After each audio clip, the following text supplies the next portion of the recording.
50 ஆண்டுகள்ல இல்லாத எழுச்சி விஜய்க்கு வந்துருச்சான். 5 லட்சம் பேர் விஜய்க்கு என்னைக்காவது கூடியிருக்காங்களா?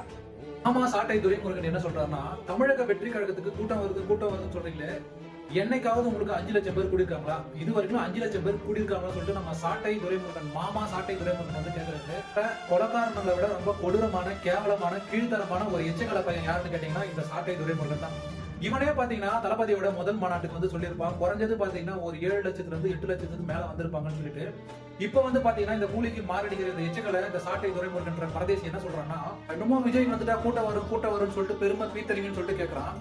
இவன் பெய்டு பாத்தீங்கன்னா பெய்டுக்காக மட்டுமே வேலை செய்யக்கூட ஒரு தற்கொலை யூடியூப் சேனல் தான் இவன். இந்த குறைக்கிறன்னு சொன்ன உடனே இவங்களுக்கு எல்லாமே சரியான கோவம் வந்துடும். உண்மையாகவே சொல்ல போனா இந்த நாம் தமிழர் கட்சியில் இருக்கிற எல்லாருமே குறைக்கிறது மட்டும்தான் வேலையை. எதை வாங்கிக்கணும், பெய்டு ப்ரொமோஷனுக்காக, பணத்துக்காக பாத்தீங்கன்னா ஒட்டுமொத்த தமிழக இளைஞர்களே பாத்தீங்கன்னா ஏமாத்தி இவனோட சந்தோஷத்துக்காக வந்து குளிர் காஞ்சிக்கிட்டு இருக்க ஒரு கட்சி யாருன்னு கேட்டீங்கன்னா இந்த நாம் தமிழர் கட்சி. குறிப்பா சொல்ல போனா